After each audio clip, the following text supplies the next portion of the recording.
السلام علیکم دوستو، امید آپ سب خیریت سے ہوں گے۔ موت ایسی حقیقت ہے جس سے کوئی منع نہیں کر سکتا کہ موت کسی کو نہیں آئے گی، اور یہ زندگی جو امتحان ہے تو اس میں اس کی تیاری کے لیے پہلے موقع رہتا ہے، لیکن انسان اس کے تعلق سے تیاری نہیں کرتا ہے، یا کرتا بھی ہے تو جتنا بہتر انداز میں ہونا چاہیے اتنا نہیں کر پاتا ہے، اور وہ آخر موت کے منہ میں چلا جاتا ہے۔ اور جو اس کے لواحقین رہتے ہیں، جو اس کے پیچھے اس کے بچے، اس کے بیوی اور اس کے عزیز و اقارب چھوڑ کر جاتا ہے، تو وہ جو کچھ کرتے ہیں تو ثواب زاریہ کے طور پر جو مرحومین ہیں ان کو وہ پہنچتا ہے، اگر ان کی نیت اس کو ثواب پہنچانے کی ہے تو۔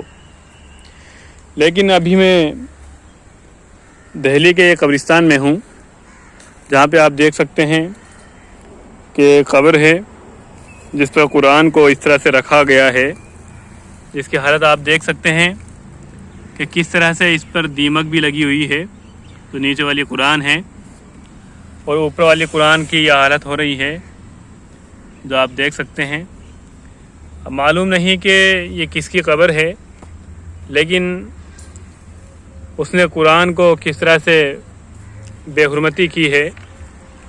یہاں پہ اس نے قرآن کو وداؤٹ اس کے رکھا ہوا ہے کوئی سرکشا کے تحت، اور قرآن کی یہ حالت ہو رہی ہے، آپ دیکھ سکتے ہیں۔ اگر یہی قرآن کو جو بھی مرحومین کے جو لواحقین ہیں اگر وہ پڑھتے گھر پر، اس کے اوپر عمل کرتے تو آج قرآن کی یہ حالت نہیں ہوتی۔ لیکن سمجھ یہ لیا گیا ہے کہ قرآن کو اگر ہم قبر کے اوپر رکھ دیں گے تو اس کا ثواب جو قبر میں ہے اس کو ملتا رہے گا۔ تو یہ کتنی بڑی غلط فہمی ہے جس میں آج کے مسلمان پڑے ہوئے ہیں۔ آپ دیکھ سکتے ہیں کہ قرآن کی کیا حالت ہو رہی ہے، یا آپ کی آنکھوں سے دیکھ سکتے ہیں۔ اسلام کیا تھا لیکن اسے کیا بنا دیا گیا ہے، یہ ہمیں سوچنے کی ضرورت ہے۔ اگر یہی کوئی اور قرآن کا یہ حالت کر دیتا تو سبھی مسلمان طیش میں آ جاتے، لیکن قرآن کی جو عظمت تو ہونی چاہیے تھی، اس پر جو عمل ہونا چاہیے تھا، وہ عمل یہاں پر دیکھنے کو نہیں ملتا ہے۔ اسی کے قریب میں یہ ایک پولیتھین ہے، تو اس میں بھی کچھ کتابیں پڑی ہوئی ہیں۔ آپ دیکھ سکتے ہیں کہ مسلمانوں نے جو اسلام ہے اسے کیا سمجھ لیا ہے، اور اسلام کیا تعلیم دیتا تھا۔ تو ہمیں سوچنے کی ضرورت ہے۔ جو مرحومین تھے وہ چلے گئے، لیکن جو لواحقین ہیں وہ ان کے لیے کس طرح سے ثواب پہنچانے کا ایک کوشش کر رہے ہیں۔ لیکن ایک سوچنے سمجھنے والا انسان اور ایک سوچنے سمجھنے والا مسلمان یہی کہے گا کہ قرآن کو قبر پر رکھ دینے سے اسے ثواب نہیں ملتا، بلکہ قرآن کی بے حرمتی ہوتی ہے، جیسا کہ آپ نے ویڈیو میں دیکھا ہے۔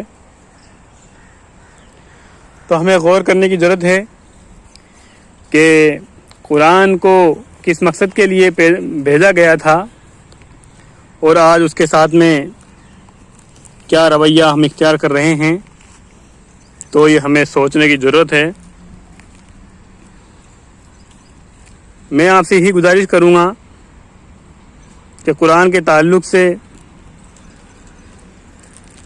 جو ارشادات ہیں، جو اس کے فضائل ہیں، فضیلت ہیں، تو ان کو سمجھنے کی کوشش کریں، اس پر عمل کرنے کی کوشش کریں، اسے لوگوں تک پہنچائے، لیکن قرآن کی اس طرح سے بے حرمتی نہ کریں۔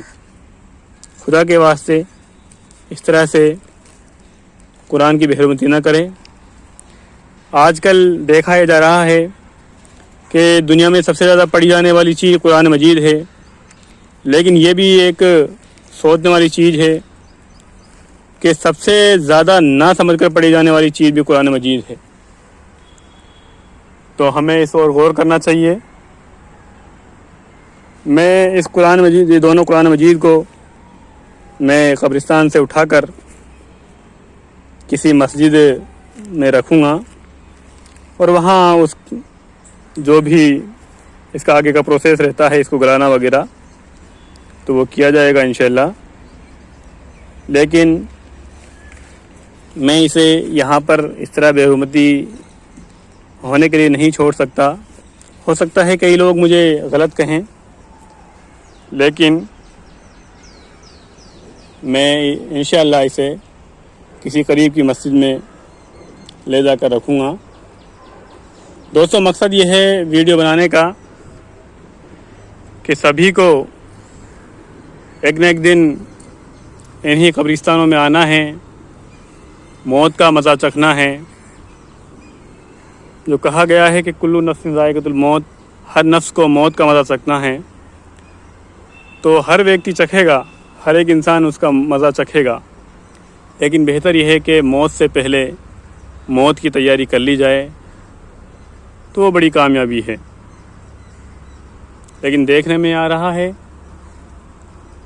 کہ مسلمانوں کا دانشمند طبقہ، وہ جو معززین ہیں، جو ائمہ اکرام، مفتی اکرام ہیں، وہ بھی جس طرح سے دین پر عمل کرنا چاہیے تھا اور جس طرح سے دین کے لیے تودع کرنا چاہیے تھا، وہ تودع نہیں کر پا رہے ہیں۔ وہ حالات کا بہانہ بنا کر، حالات ایسے ہی ہیں یہ بول کر اپنا پیچھا چھڑاتے ہیں۔ لیکن اصل بات یہ ہے کہ اللہ تعالیٰ کے اوپر جتنا پختہ یقین ہوگا تو انسان کے عمل بھی اسی کے انوسار ہوں گے، اسی کے مطابق ہوں گے۔ لیکن آج ہمیں جو سکھایا گیا ہے کہ اللہ تعالیٰ کے نام پر غور و فکر نہیں کرنا چاہیے، اللہ کے جو صفات ہیں ان پر اگر آپ غور کریں گے تو بھٹک جائیں گے، یہ ایک باطل کی سوچ ہے، اسے عام مسلمانوں میں پینیٹریٹ کیا گیا ہے، اس سے ان کے ذہنوں میں بٹھایا گیا ہے، اور آج مسلمان اس سوچ سے نہیں نکل پا رہے ہیں، اور اسی کا حشر یہ ہے کہ انہیں حقیقی معنوں میں جس طرح کا مسلمان بننا چاہیے تھا وہ نہیں بن پا رہے ہیں۔ تو اللہ سے یہی دعا ہے کہ اللہ تعالیٰ صحیح معنوں میں اسلام کو سمجھنے کی توفیق عطا فرمائیں، اور جو زندگی میں کرنے کے کام ہیں وہ کرنے کی توفیق عطا فرمائیں، اور قرآن جو کہ راہ ہدایت ہے، زندگی جینے کا ایک طریقہ ہے، تو اسے سمجھنے کی توفیق عطا فرمائیں، اور قرآن کی بے حرمتی سے ہم سب کو بچائے، اس پر عمل کرنے کی توفیق عطا فرمائیں۔ آپ کا بہت بہت شکریہ۔ اگر آپ کو ہمارا پیغام اچھا لگا ہو تو آپ سے یہی گزارش ہے کہ اسے آگے شیئر کیجیے۔ جزاک اللہ خیر۔